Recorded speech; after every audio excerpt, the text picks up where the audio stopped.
کہیں دیپ جلے کہیں دل۔ اس ناول کو تحریر کیا ہے کیسرا حیات نے۔ باجی کیا ہے اس میں جو آپ ایک دم پریشان ہو گئی ہیں؟ زرینہ نے پوچھا۔ کچھ نہیں، تم ذرا ماجی کے کمرے میں جاؤ اور ان سے پوچھ کر آؤ انہیں کسی چیز کی ضرورت تو نہیں۔ ردا نے اسے زبردستی باہر بھیجنا چاہا۔ جی باجی۔ زرینہ سب کچھ وہیں چھوڑ کر کمرے سے باہر چلی گئی۔ ردا کی آنکھوں میں نمی سی تیرنے لگی اور اس نے فائل کو دوبارہ پڑھنا شروع کیا۔ تو شاید روہیل اسی لیے، اس نے آہ بھر کر سوچا۔ اسی لمحے زرینہ کمرے میں داخل ہوئی تو ردا نے اپنے آپ کو نارمل کرنے کی کوشش کی۔ یہ فائل وہیں رکھ دو جہاں سے نکلی ہے، ٹھیک ہے؟ ہاں ماجی آپ کو بلا رہی ہیں، زرینہ نے فائل لیتے ہوئے کہا تو ردا کمرے سے باہر نکل گئی۔ بیٹا مجھے میری میڈیسنز دے دو، ماجی نے اسے دیکھتے ہی کہا۔ جی ماجی۔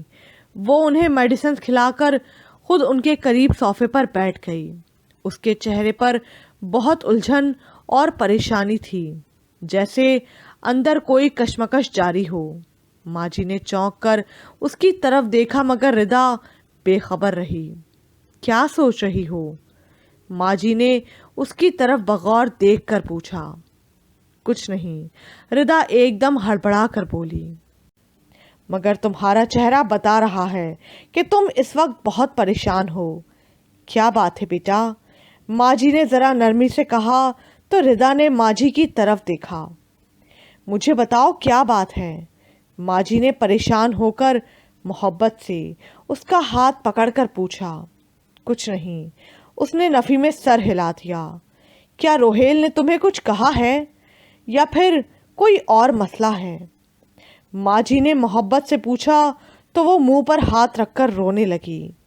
دیکھو بیٹا، میاں بیوی کا رشتہ اس وقت تک بہت خوبصورت ہوتا ہے جب تک دونوں کے دلوں میں ایک دوسرے کے لیے چاہت ہوتی ہے، عزت ہوتی ہے۔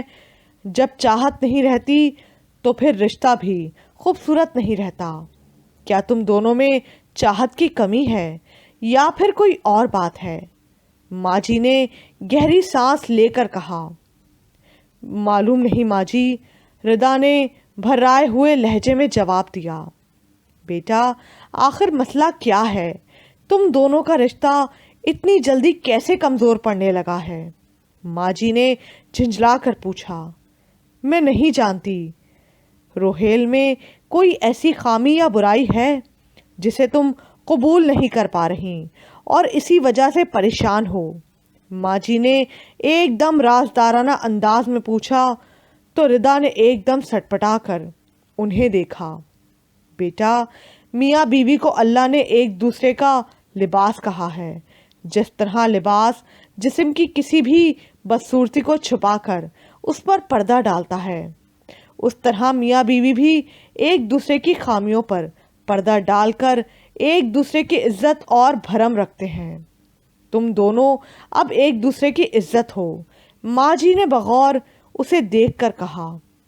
ماجی اگر بیوی کو شوہر کی کسی ایسی بات کا پتہ چلے جو خود اس کے لیے بھی تکلیف دہ ہو اور بیوی کے لیے بھی، اور شوہر اسے چھپانا چاہے اور بیوی سب کچھ جان بھی لے تو وہ کیا کرے؟ ردا نے ماجی کی طرف دیکھ کر بڑا عجیب سوال پوچھا۔ ایک ایسی نیک اور پاک باز عورتوں کا اللہ کے ہاں بڑا درجہ ہوتا ہے جو بہت صبر سے کسی آزمائش سے گزرتی ہیں اور شوہروں کا پردہ رکھتی ہیں اور ان کی دل جوئی بھی کرتی ہیں۔ اللہ ایسی عورتوں کی بہت عزت کرتا ہے اور ان کے درجات بلند کرتا ہے، مگر ایسی عورتیں بہت کم ہوتی ہیں۔ آج کل کون کسی کا پردہ رکھتا ہے؟ ماجی نے کچھ ناسمجھی کی کیفیت میں ردا کی بات کا جواب دیا۔ یہ بتاؤ کیا روہیل میں بھی ایسی کوئی بات ہے؟ ماجی نے اگلے ہی لمحے اس سے پوچھا۔ نہیں نہیں، میں تو ایک کتاب پڑھ رہی تھی، यूं ही जहन में ख्याल आ गया। रदा ने एकदम बौखला कर जवाब दिया, दुनिया में बड़ी बड़ी अजीम और पाकबाज औरतें गुजरी हैं, अल्लाह की रज़ा पर सब्र करने वालियाँ। दुनिया में तो वो बहुत आजमाइश से गुजरती हैं, मगर आखिरत में परवरदिगार उन्हें बहुत नवाजता है। रिदा उनकी बात पर खामोश रही। जब से जरीना रिदा के घर काम में मदद करने आई थी, रोहेल का मूड और ख़राब हो गया था। वो बात बात पर उसकी बेइज्जती करता और जरीना रिदा बीबी की खातिर बर्दाश्त करती। रिदा ये सब देखकर कुड़ती रहती। रोहेल का रवैया रिदा से रोज़ बरोज़ बुरा होता जा रहा था। खदीजा बेगम हर नई फसल का अनाज और नए मौसम का फल गरीबों में ज़रूर तकसीम किया करती थीं। सो इस मर्तबा भी वो जाहिदा के साथ मिलकर अलग अलग पैकेट्स बना रही थी। जब भी शमीला वहाँ चली आई, खाला जान, ये इतना फल और ये सब कहाँ जा रहा है? उसने कड़ी तेवरियों के साथ पूछा। शमीला, आज से नहीं बल्कि तुम्हारे खालू के ज़माने से ये तरीका चला आ रहा है, जिससे तुम लोग भी बाखूबी वाकिफ़ थे, खदीजा बेगम ने जताते हुए अंदाज में कहा। मगर अब इस घर का सारा खर्चा फ़हम चलाते हैं और मैं ये फजूल खर्ची नहीं होने दूंगी। गज़ब खुदा का, मुझे तो किसी बात का इल्म ही नहीं होता और फ़हम का पैसा किस किस तरह आप लुटाए जाती हैं। शमीला ने ये और इस तरह की कई तल्ख बातें खदीजा बेगम को कहीं और वो सिर्फ ठंडी आहें भरती रह गईं। खदीजा अपने कमरे में बेड पर लेटी थीं। उनकी आंखों से आंसू बह रहे थे। शमीला की बातें उनके कानों में बाज गोश्त की सूरत में गूंज रही थीं। आप जैसी माएँ तो वैसे ही बेटों को इतना काबू में रखती हैं कि वो कभी बीवियों के हो ही नहीं पाते। हाँ, मुफ्त की कमाई है ना, एक कमाए दूसरा उजाड़े। शमीला के अल्फाज किसी निश्तर की तरह उनके सीने में पैवस्त हो रहे थे। वो सिसकियां भरने लगीं। मैं शमीला को क्या समझकर बहू बना कर लाई और वो मुझे क्या समझ रही है? अपनी दुश्मन, अपनी रकीब। मैंने तो कभी उससे कोई शिकवा तक नहीं किया और उससे मेरा वजूद भी इस घर में बर्दाश्त नहीं हो रहा।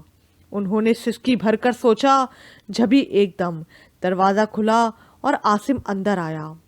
खदीजा बेगम जल्दी से अपने आंसू साफ करने लगीं। ममा, क्या आप रो रही हैं? आसिम उनके करीब बैठकर पूछने लगा।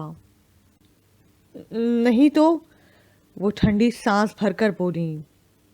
भला शमीला भाभी के होते हुए इस घर में कौन खुश रह सकता है? ममा, आप तो हमें हिम्मत देती थीं और अब खुद ही हिम्मत छोड़ने लगी हैं। आसिम ने माँ का हाथ पकड़कर नरमी से समझाते हुए कहा। बेटा, मैं कभी तकलीफ़ों से नहीं घबराई, मगर मैं उसकी मक्कारियों से हारने लगी हूँ। उन्होंने बेबसी से जवाब दिया। आप ठीक कह रही हैं, सामने से आने वाले हमला आवर का हाथ तो पकड़ा जा सकता है, मगर पीठ पीछे छुरा घोंपने वाले को इंसान कैसे पकड़े? मैं भी ज़हनी तौर पर बहुत अपसेट हो गया हूँ। हमारे घर में एक अजीब सी वीरानी छाने लगी है। आसिम ने इर्द गिर्द देखते हुए कहा। कभी कभी सिर्फ एक इंसान सारे ख़ानदान को ऐसा तोड़ कर रख देता है कि वो फिर कभी जुड़ नहीं पाता। खदीजा ने ज़िंदगी का तजुर्बा बयान किया। ममा, मैं कुछ रोज़ के लिए इस्लामाबाद जा रहा हूँ अपने फ्रेंड्स के साथ। घर से दूर रहूँगा तो शायद सबके लिए बेहतर होगा और ख़ुद मेरे लिए भी। आसिम ने गहरी सांस लेकर कहा। बेटा, जल्दी आ जाना। तुम्हारे बग़ैर मैं अब बहुत तन्हाई महसूस करती हूँ। दोनों बड़े भाई तुम्हारे तो उसके कब्ज़े में आ गए हैं। तुम ही मेरे दुख दर्द को समझने वाले हो और तुम भी जा रहे हो। वो घबरा कर बोली। आप हौसला रखें, मैं जल्दी आ जाऊंगा, बस आपने हिम्मत नहीं हारनी। आसिम ने मुस्कुराकर माँ का हाथ पकड़ते हुए कहा। You are are brave mother. Asim ने मुस्कुराते हुए माँ की पेशानी चूमी तो वो मुस्कुरा दी। अल्लाह तुम सबको अपने अमान में रखे। उन्होंने जख्मी मुस्कुराहट से उसके सर पर प्यार देते हुए कहा। कमरे में नीम तारीकी थी। रिदा और रोहेल दोनों एक दूसरे की तरफ पुश्त किए करवट के बल लेटे थे। दोनों की आंखें बंद थीं, मगर वो सो नहीं रहे थे। दोनों अपने आप से मुसलसल उलझ रहे थे। रोहेल बहुत अपसेट है, शायद यही वजह है, रिदा ने अपने तौर पर सोचा। मुझे अंदाज़ा नहीं था कि ज़िंदगी मुझे यूं ट्रीट करेगी, रोहेल ने खुद से बेआवाज़ मुकालमा किया। ज़िंदगी नहीं, शायद किस्मत। या अल्लाह, मैंने ऐसा कौन सा गुनाह किया है जिसकी तू मुझे इतनी बड़ी सज़ा दे रहा है। रोहेल के सीने से जैसे आ निकली। शायद रोहेल रो रहा है, रिदा ने घबराकर आंखें खोलते हुए खुद से कहा और चेहरा रोहेल की तरफ किया।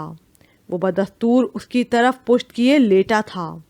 ऐसी नेक और पाकबाज औरतों का अल्लाह के यहाँ बड़ा दर्जा होता है, जो बहुत सब्र से किसी आजमाइश से गुजरती हैं और शौहरों का पर्दा भी रखती हैं और उनकी दिलजोई भी करती हैं। रिदा के कानों में माजी के अल्फाज गूंजने लगे। रिदा ने कुछ सोचा और रोहेल की तरफ हाथ बढ़ाने लगी। जब ही रोहेल ने करवट बदली, रिदा ने उसके करीब बैठकर उसका हाथ पकड़ लिया। रोहेल, आप किस बात से इतने हर्ट हो रहे हैं? रिदा ने गहरी सांस लेकर मोहब्बत भरे लहजे में उससे कहा, तो रोहेल बेबसी से उसकी तरफ देखने लगा और फिर करवट बदल ली। क्या आपको मुझ पर और अपनी मोहब्बत पर कोई एतबार नहीं रहा? आप मुझसे अपने दिल की बात शेयर क्यों नहीं करते? उठें और मुझे बताएं कि आपको क्या प्रॉब्लम है। रिदा ने उसका बाजू झंझोड़ते हुए कहा, तो रोहेल ने शिकस्ता अंदाज में उसकी तरफ देखा और बैठकर अपनी आंखें साफ करने लगा। रोहेल, प्लीज़ हौसला करें, मैं आपके पास हूँ ना। फिर आप क्यों परेशान हो रहे हैं? मैं ज़िंदगी के हर मरहले पर आपके साथ होंगी।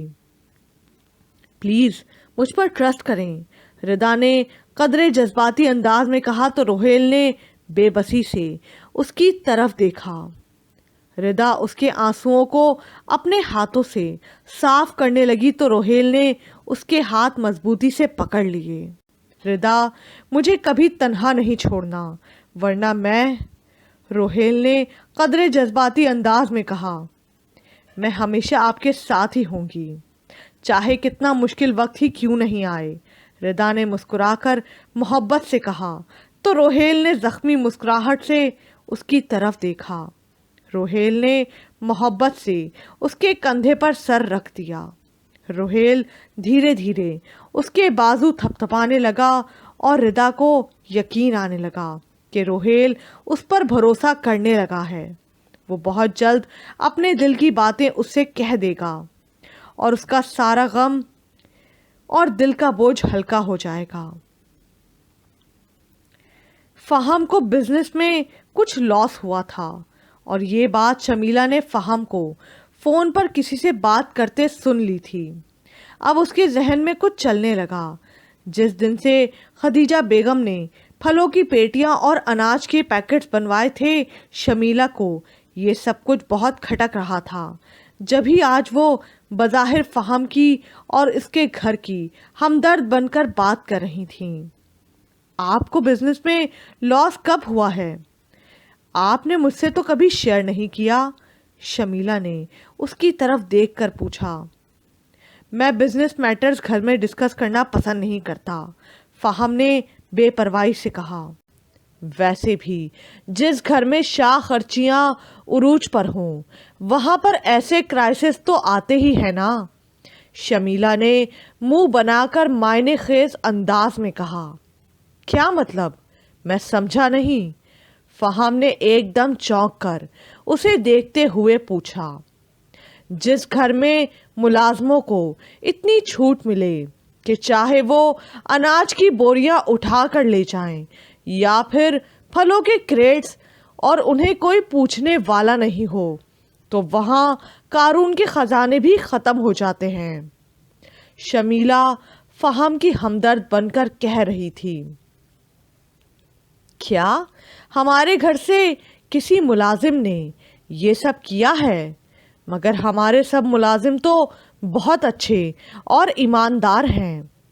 फहम ने चौंक कर पूछा, जो ईमानदारी की आड़ में मालिकों की आंखों में धूल झोंके तो उसे आप क्या कहेंगे भला?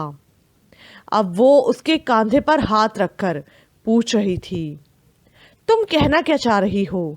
मुझे समझ में नहीं आ रहा। फहम ने झिंझला कर कहा, यहाँ के सब मुलाजिम आप लोगों को बेवकूफ़ बनाकर लूट खसूट में लगे हैं। बस उन पर नज़र रखें, चोर हैं सबके सब। शमीला ने जैसे उसे बड़ी अहम इत्तला दी। क्या? वो इंतहाई हैरत से बोला, मैं नाश्ता लगा रही हूँ, आप जल्दी आ जाएं। वो ये कहकर कमरे से चली गई और फहम गहरी सोच में डूब गया। बेगम साहिबा फलों की 5 पेटियां रिदा बीबी को भिजवा दी हैं, पड़ोस में भी दे दी हैं, बाकी के भी तमाम बांट दिए हैं। जाहिदा ने आकर खदीजा बेगम को इत्तला दी, इतनी पेटियां आप लोगों में बांट रही हैं? फहम ने एकदम चौंक कर माँ से पूछा, वो जो ऑफिस जाने के लिए उन्हें खुदा हाफिज कहने आया था। मुलाजमा की बात पर चौंक ही तो पड़ा। ऐसा मैं पहली बार तो नहीं कर रही, तुम्हारे डैडी की ज़िंदगी में भी यही करती थी और तुम्हारी शादी से पहले भी यही होता था। उन्होंने बेटे के पूछने पर कहा। तब की बात और थी। फहम ने बात काटते हुए कहा, तब तुम्हारे बाप की कमाई थी और अब तुम्हारी है ना।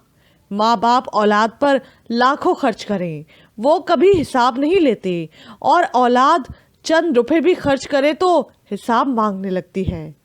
खदीजा बेगम ने तेज़ लहजे में कहा, मम्मा मेरा ये मतलब नहीं था। फहम बौखला गया।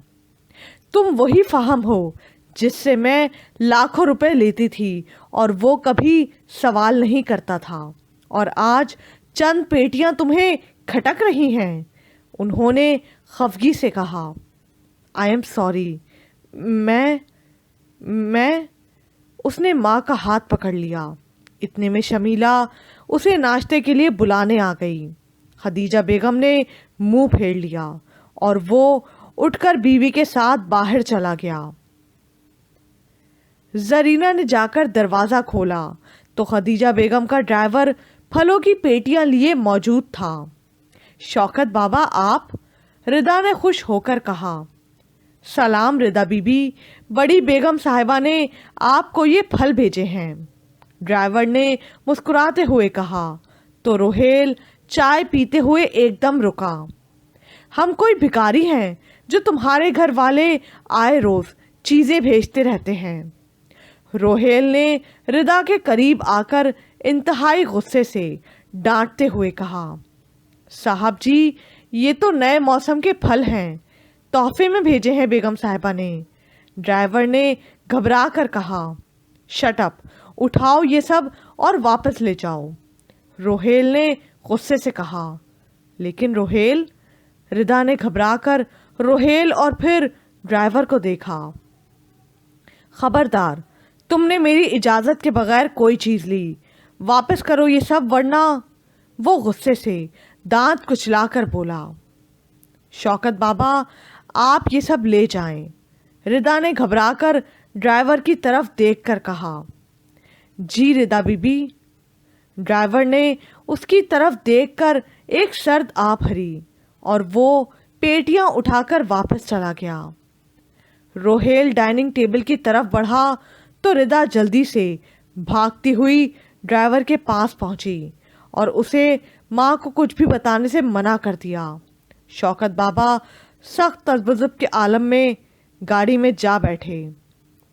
वाह मौला, बेटियों के नसीब भी तो کیسے بناتا ہے، شہزادیوں کی طرح راج کرنے والی بیٹی کیسے خوار ہو رہی ہے، معلوم نہیں اسے کیا پریشانی ہے۔ شوکت بابا نے نم آنکھوں سے سوچا اور گاڑی اسٹارٹ کر دی۔ ردا وہیں کھڑی پھوٹ پھوٹ کر رو دی۔ واقعی ماں باپ بیٹیوں کو سب آسائشیں دے سکتے ہیں لیکن اچھا نصیب نہیں۔ زاہدہ، ہم تو تمہیں بہت ایماندار سمجھتے تھے مگر تم نے بھی بے ایمانی اور چوریاں شروع کر دی ہیں۔ فہم نے ملازمہ کی طرف دیکھ کر غصے سے کہا۔ نہیں نہیں فہم بھائی، میں ایسا کیوں کروں گی؟ زاہدہ نے گھبرا کر کھڑے ہوتے ہوئے کہا۔ زاہدہ کبھی چوری نہیں کر سکتی، خدیجہ بیگم نے پریشانی سے اس کی طرف دیکھ کر جواب دیا۔ اگر اس نے چوری نہیں کی تو پوچھیں اس سے کہ اس کے کوارٹر میں اتنے زیادہ پھلوں کے کریٹس کہاں سے آئے ہیں؟ آپ نے تو اسے ایک دیا تھا، شمیلہ طنزیہ انداز میں بولی تو زاہدہ کا رنگ ایک دم فک ہو گیا اور وہ پھٹی پھٹی نگاہوں سے خدیجہ بیگم کی طرف دیکھنے لگیں۔ ہاں زاہدہ بتاؤ، وہ سب کہاں سے آئے؟ خدیجہ بیگم نے حیرت سے پوچھا تو اس نے نظریں جھکا لیں۔ زاہدہ، خدا کے لیے یہ باتیں بڑی بیگم صاحبہ کو نہیں بتانا، ردا بی بی نے رو رو کر درخواست کی تھی۔ زاہدہ کے کانوں میں شوکت بابا کے الفاظ گونجنے لگے تو وہ آنکھوں میں آنسو لیے خاموش رہی۔ دراصل ردا کے گھر سے واپسی پر شوکت بابا نے وہ کریٹس اس کے پاس رکھوائے تھے کہ بعد میں ہم کہیں بانٹ دیں گے، اور یہ ساری بات شمیلہ نے نہ جانے کہاں سے سن لی تھی۔ جب ہی باتوں باتوں میں فہم کو لے کر گھر کے پچھلے حصے کی طرف گئی اور اس کے کوارٹر سے پھلوں کی پیٹیاں دریافت کر لیں۔ زاہدہ مخمصے میں تھی کہ ردا کی بات رکھے یا اپنی نوکری بچائے۔ ہاں بولو، جواب دو۔ اب خاموش کیوں ہو؟ اب رنگے ہاتھوں پکڑی گئی ہو اس لیے جواب نہیں مل رہا؟ شمیلہ غصے سے چلانے لگی۔ مجھے یقین نہیں آ رہا تم ایسا بھی کر سکتی ہو، خدیجہ بیگم نے اس کی طرف دیکھ کر کہا۔ میں نے خود اپنی آنکھوں سے سب کچھ دیکھا ہے، کیا آپ کو پھر بھی میرے بتانے پر یقین نہیں آ رہا؟ زاہدہ، تم صبح ہوتے ہی یہاں سے چلی جاؤ تو بہتر ہے، ورنہ میں تمہیں پولیس کے حوالے کر دوں گا۔ فہم نے غصے سے اسے دھمکی دیتے ہوئے کہا۔ نہیں صاحب جی، خدا کے لیے میرے حال پر رحم کھائیں، میں بیوہ کہاں جاؤں گی؟ زاہدہ نے اس کے آگے ہاتھ جوڑتے ہوئے کہا۔ اس گھر میں چوروں کے لیے کوئی جگہ نہیں، شمیلہ نے غصے سے اس کی طرف دیکھ کر کہا اور دل ہی دل میں اپنی چالاکی پر خوش ہوئی۔ بیگم صاحبہ، آپ میرے حال پر رحم کھائیں، اس نے خدیجہ بیگم کے پاؤں پکڑتے ہوئے کہا۔ نہیں مما، اب یہ یہاں نہیں رہے گی، فہم خفگی سے بولا۔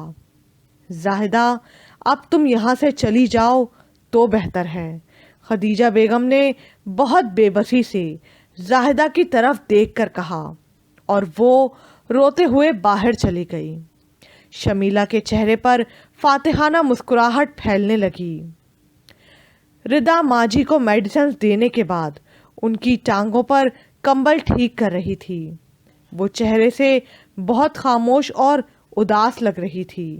ماں جی اسے نم آنکھوں سے دیکھے جا رہی تھیں۔ ماں جی، 1-2 دن میں آپ کی ڈاکٹر کے پاس اپوائنٹمنٹ ہے، ردا ایک دم بولی تو ماں جی کو اپنی طرف بغور دیکھتے ہوئے دیکھ کر وہ چونک اٹھی۔ آپ مجھے ایسے کیوں دیکھ رہی ہیں؟ اس نے حیرت سے پوچھا۔ ادھر آؤ، میرے پاس بیٹھو۔ ماں جی نے گہری سانس لے کر اسے اپنے پاس بلاتے ہوئے کہا تو وہ ان کے پاس بیٹھ گئی۔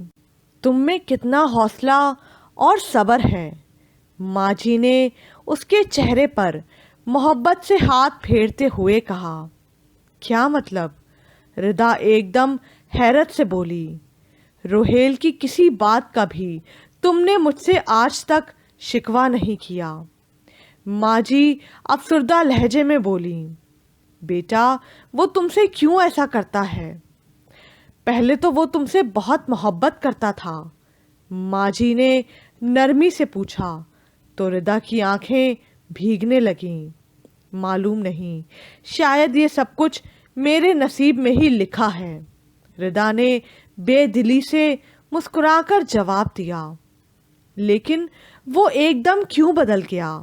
اس کی کوئی نہ کوئی وجہ تو ہوگی۔ ایسا مرد تب کرتا ہے جب وہ اپنی کوئی خامی یا برائی چھپانا چاہتا ہے اور عورت پر حاوی ہو کر اسے خاموش کرنے کی کوشش کرتا ہے، یا پھر عورت کی کسی کمزوری کا اسے پتہ چل جاتا ہے۔ ردا نے ایک دم گھبرا کر ان کی طرف دیکھا۔ وہ کچھ کہتے کہتے رک گئی۔ کیا روہیل میں بھی ایسی کوئی برائی ہے؟ ماجی نے اس کی طرف بغور دیکھتے ہوئے پوچھا۔ نہیں نہیں، وہ تو بہت اچھے ہیں ہر لحاظ سے، ردا جلدی سے آہستہ آواز میں بولی۔ پھر جانے کیوں وہ ایسا کر رہا ہے، کچھ سمجھ میں نہیں آتا، انہوں نے افسردگی سے کہا تو ردا خاموشی سے اٹھ کر کمرے سے باہر چلی گئی۔ خدیجہ بیگم لاؤنج میں صوفے پر بہت افسردہ بیٹھی تھیں۔ شوکت ان کے پاس کھڑا تھا، اس کے چہرے پر بہت سنجیدگی اور پریشانی چھائی تھی۔ وہ سر جھکا کر خدیجہ بیگم کی باتیں سن رہا تھا۔ شوکت، اب ہر کام بہت سوچ سمجھ کر کرنا، بہتر یہی ہے کہ ہر بات فہم کو بتا دیا کرو، ورنہ خدیجہ آپ بھر کر بولیں۔ کیوں بیگم صاحبہ؟ شوکت نے چونک کر پوچھا تو زاہدہ چادر اوڑھے اور اپنا سامان کا بیگ اٹھائے اندر داخل ہوئی۔ اس کے ہاتھ میں چابیاں تھیں اور اس کی آنکھیں آنسوؤں سے بھری تھیں۔ زاہدہ نے چابیاں لا کر ٹیبل پر رکھیں۔ بیگم صاحبہ، میں گاؤں جا رہی ہوں، یہ کوارٹر کی چابیاں ہیں۔ زاہدہ نے سسکی بھر کر خدیجہ بیگم کی طرف دیکھ کر کہا۔ خدیجہ بیگم کو زاہدہ پر پورا بھروسہ تھا، وہ کسی طور یہ سب ماننے کو تیار نہیں تھی، مگر زاہدہ نے بھی سچ نہ بول کر نہ کر دیا۔ شوکت بابا نے بھی کچھ نہیں بتایا۔ زاہدہ تو شوکت بابا کو شمیلہ کی حقیقت بتا کر اس گھر سے رخصت ہو گئی کہ اب وہ بیگم صاحبہ کا خیال رکھے، یہ سب شمیلہ کا کیا دھرا ہے۔ فہم کو کچھ ایسے بزنس پرابلمز آ رہے تھے جن کی وجہ سے وہ بہت پریشان رہنے لگا۔ اس سے پہلے ایسے پرابلمز اسے کبھی نہیں آئے تھے، اور وہ دونوں بھائیوں کو ان تمام کاروباری الجھنوں سے دور رکھتا تھا کہ اس کے ہوتے ہوئے ان دونوں کو پریشان ہونے کی ضرورت نہیں۔ اس کی ایک شپمنٹ لیٹ ہو گئی تھی اور اس کے لیے اس نے اپنے تمام ورکرز کو لائن حاضر کر لیا تھا۔ سب جانتے تھے کہ فہم جتنا اچھا اور نیک دل انسان ہے، کاروباری معاملات میں اتنا ہی زیادہ اصول پسند اور سخت ہے۔ پوری فیکٹری میں ایک ہلچل سی مچی تھی۔ تمام ورکرز کے ساتھ میٹنگ کے بعد وہ اپنے آفس میں آیا تو خاصا پریشان تھا۔ حاتم اس کے روم میں آیا تو اسے یوں پریشان دیکھ کر وہ بھی مضطرب ہو گیا۔ فہم بھائی، آج آپ بہت پریشان لگ رہے ہیں، اور فیکٹری میں بھی بہت ہلچل مچی ہے کہ آپ کبھی اتنے غصے میں نہیں آئے جتنا آج آپ کو دیکھا گیا ہے۔ اس کی وجہ کیا شپمنٹ کا لیٹ ہونا ہے؟ ہاں، اور اس کے علاوہ بھی بہت سے ریزنز ہیں، فہم نے پریشانی سے کہا۔ مثلاً کیا؟ حاتم نے پھر حیرت سے پوچھا۔ پتہ نہیں یار، دل پر ایک عجیب سا بوجھ محسوس کرنے لگا ہوں، کچھ اضطراب سا بڑھنے لگا ہے، کچھ سمجھ میں نہیں آ رہا، فہم نے مضطرب ہو کر کہا۔ اسی لمحے انٹرکام بجا اور سیکرٹری نے ایک بزنس کلائنٹ سے میٹنگ کے لیے کہا۔ حاتم، پلیز تم حیدری گروپ آف انڈسٹریز کی मीटिंग डायरेक्टर से मीटिंग कर लो। इस वक्त मैं बहुत अपसेट हूँ, फहम ने कहा तो वो ऑफिस से बाहर चला गया। फहम का मोबाइल बजा तो उसने बगौर नंबर देखा, फिर हेलो ही कहा कि कॉल ऑफ हो गई। फिर मोबाइल बजा तो फहम ने हेलो कहा, दूसरी जानिब किसी मर्दाना आवाज़ ने जवाब दिया और फिर कॉल ड्रॉप हो गई। तीसरी मर्तबा फिर फ़ोन आया तो फहम गुस्से से चिल्लाने लगा, कौन हो तुम और क्यों मुझे बार बार कॉल कर रहे हो? क्यों बेसब्रे हो रहे हो? बता दूंगा। इतना कहकर फिर फ़ोन बंद हो गया। फहम सोच में पड़ गया और काफ़ी सोचने के बाद उसने हैदर का नंबर मिलाया, मगर बार बार नंबर मिलाने के बावजूद हैदर का राब्ता ना हो सका तो उसने मोबाइल ऑफ कर दिया। फहम के नंबर पर फिर उस नंबर से कॉल आने लगी थी। क्या प्रॉब्लम है? अगर तुम्हें कोई मसला है तो सामने आकर बात करो, फहम ने खफगी से डांटते हुए कहा। वो भी करूँगा, मैं तुमसे डरने वाला नहीं, जवाब में कहा गया। तुम हो कौन? उसने पूछा, मगर फ़ोन बंद हो चुका था। फहम परेशान होकर चेहरे पर हाथ फेरने लगा। कौन हो सकता है? फ़ोन करने वाले का लबो लहजा धमकी आमेज था। कोई जानबूझकर उसे हिरासा करने की कोशिश कर रहा था। या तो कोई फैक्ट्री वर्कर हो सकता है या कोई बिजनेस क्लाइंट या फिर कौन? फहम इंतहाई मुतफक्किर होकर सोचने लगा, मगर उसे कुछ समझ में नहीं आ रहा था। किसी ने बारहा उसका ताक़ुब भी किया था। वो बहुत ज़्यादा उलझने लगा था। वो सोच सोचकर परेशान होने लगा। जाहिदा के घर से जाने के बाद खदीजा बेगम बहुत ज़्यादा उदास और तन्हा हो गई थीं। जाहिदा के साथ मिजाजे शनासी की वजह से दोनों में बहुत दोस्ताना ताल्लुकात थे। ना खदीजा बेगम ने अपने आप को कभी मालकन समझा और ना जाहिदा ने अपने आप को मुलाजमा। रिदा के जाने के बाद जाहिदा ने उन्हें बहुत हौसला और तसल्ली दी थी। दोनों शमीला की मक्कारियों को खूब समझती थीं। शमीला जब भी खदीजा बेगम को नीचा दिखाने की कोशिश करती तो जाहिदा उनका हौसला बढ़ाती। वो उसकी कमी को बहुत शिद्दत से महसूस करने लगी थीं। सारा सारा दिन अपने कमरे में बंद रहती, किसी से कोई बात ना करती। फहम और हातिम से भी बहुत ज़रूरी बात करके खामोश हो जाती। उस दिन अचानक रिदा का फ़ोन आ गया तो खदीजा बेगम बेबसी से फूट फूट कर रोने लगीं तो रिदा भी एकदम परेशान हो गई। ममा, आप क्यों रो रही हैं? प्लीज़ कुछ तो बताएं, रिदा ने घबरा कर पूछा। कुछ नहीं, बस यूं ही तुम्हारी आवाज़ सुनकर मेरा दिल भर आया। बस मैं तुम्हें याद करके बहुत उदास हो रही हूँ, खदीजा बेगम ने सिसकी भरते हुए कहा। उदास तो मैं भी बहुत हूँ, मगर माँ जी की वजह से नहीं आ सकती, रिदा ने अपनी मजबूरी बताई। ठीक है बेटा, फिर बात करूँगी, खदीजा बेगम ने शिकस्ता लहजे में कहकर फ़ोन रख दिया। रिदा माँ की आवाज़ सुनकर बहुत मुस्तरब हो गई थी। माँ जी के पूछने पर उसकी आंखों से आंसू निकल आए।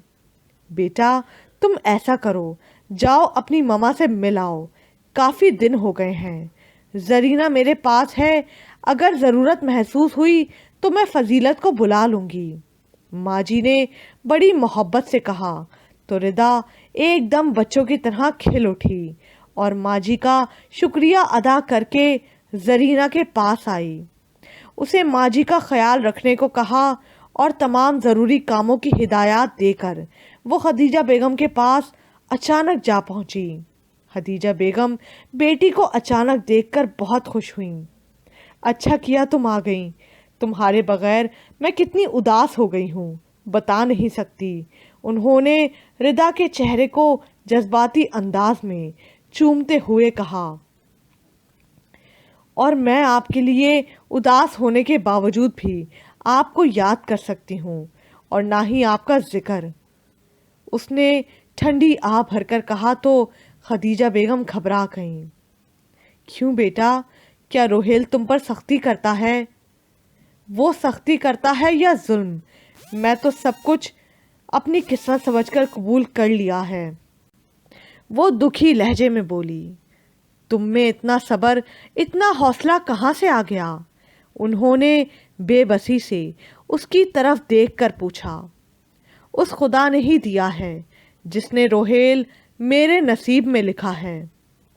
मैं ही तुम्हारी गुनाहगार हूँ। मैंने ही तुम्हारी शादी में जल्दी की, ये सोचकर कि रोहेल तुम्हें बहुत खुश रखेगा। वो ये कहते हुए फूट फूट कर रोने लगी। खुशी खुशी तो शायद इस घर से रुखसत होते ही मुझसे रूठ गई। रिदा ने जख्मी मुस्कुराहट से जवाब दिया। और तुम्हारे जाने के बाद से खुशी और सुकून यहाँ भी नहीं रहा।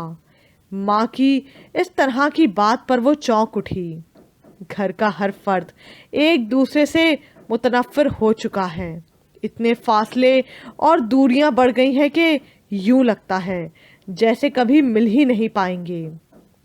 वो अफसरदगी से घर के हालात बता रही थी और रिदा हैरत से सुन रही थी कि उसके जाते ही उसके मैके में क्या क्या हो गुजरा।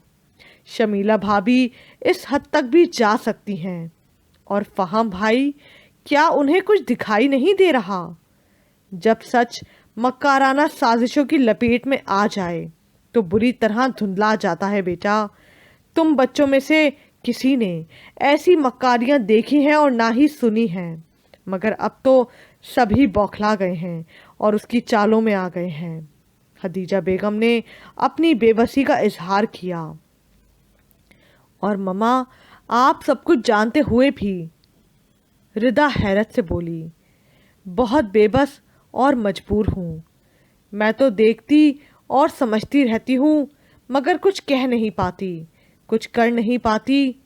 उन्होंने उसकी बात काट कर अफसरदगी से जवाब दिया। इसका मतलब है आप तो मुझसे भी ज़्यादा अजियत में हैं। वो सख्त परेशान हो गई थी और इस अजियत को समझने वाला भी कोई नहीं। जाहिदा से मैं कुछ कह लेती थी, मगर वो भी चली गई। वो बेचारगी से बोली। क्यों? रिदा ने इंतहाई हैरत से पूछा।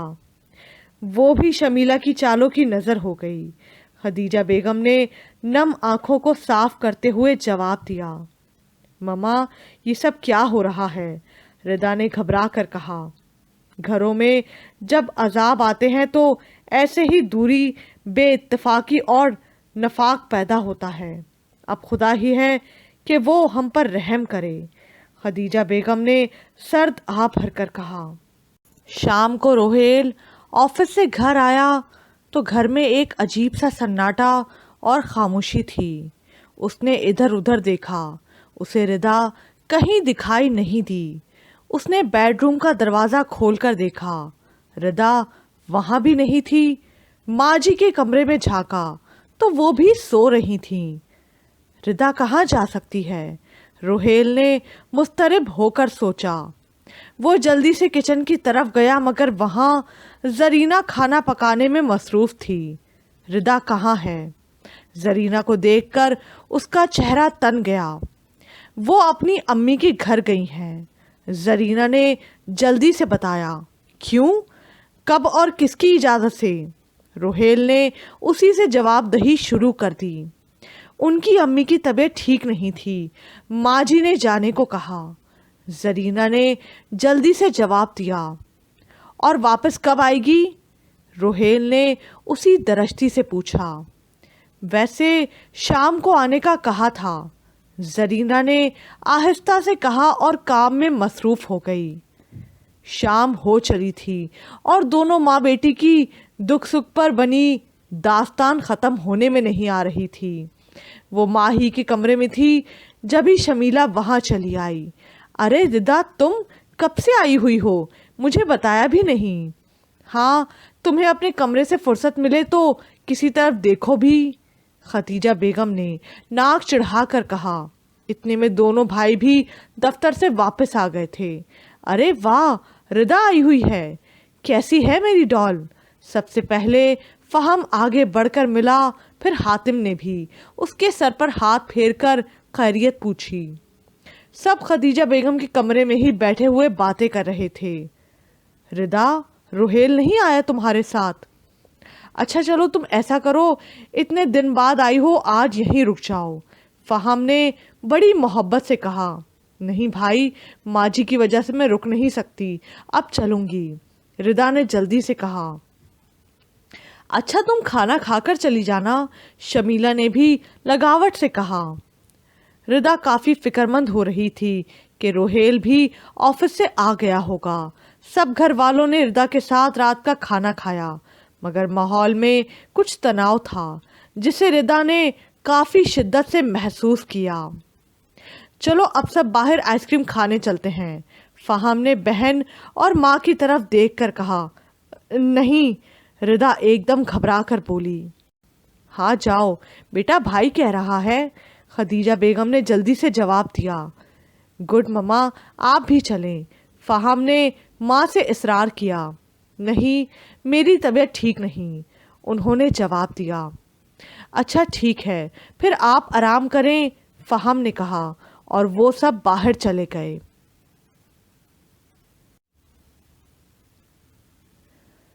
روحیل ردا کو گھر میں کافی مس کر رہا تھا، اور جب زرینہ نے اسے اطلاع دی کہ ردا آج رات شاید اپنے میکے میں ہی رہے گی تو روحیل کو غصہ آ گیا اور وہ ماں جی کے منع کرنے کے باوجود اسے لینے نکل گیا۔ تمام راستہ وہ یہی سوچتا رہا کہ ردا کو کیا کہے گا، وہ اسے کیوں لینے آیا ہے، کیا وہ اسے بتا پائے گا کہ اس کے بغیر گھر کتنا سونا لگ رہا تھا اور اسے دیکھے بغیر اسے چین نہیں آ رہا تھا۔ نہیں، مجھے کچھ ظاہر نہیں کرنا چاہیے، اس نے سوچا۔ گیٹ شوکت بابا نے کھولا تھا، وہ لاؤنج کے دروازے سے اندر داخل ہو گیا۔ گھر میں داخل ہوتے ہی وہ قدرے بلند آواز سے ردا کو پکارنے لگا۔ یہ تو روحیل کی آواز ہے۔ خدیجہ بیگم اپنے کمرے میں بیڈ پر لیٹی ہڑبڑائیں۔ روحیل نے کمرے کے دروازے پر ہلکی سی دستک دے کر اندر جھانکا۔ روحیل بیٹا، آپ؟ خدیجہ بیگم نے جلدی سے بیڈ سے اٹھتے ہوئے کہا۔ ردا کہاں ہے؟ میں اسے لینے آیا ہوں، روحیل نے روکھے سے لہجے میں کہا۔ وہ تو اپنے بھائی بھابھی کے ساتھ باہر گئی ہوئی ہے، اتنے روز بعد آئی تھی تو وہ اسے گھمانے کے لیے باہر لے گئے ہیں، خدیجہ بیگم نے قدرے نرم لہجے میں کہا۔ آپ کا مطلب ہے میں نے اسے قید کر رکھا ہے؟ روحیل نے خفگی سے کہا۔ نہیں نہیں، میرا یہ مطلب نہیں،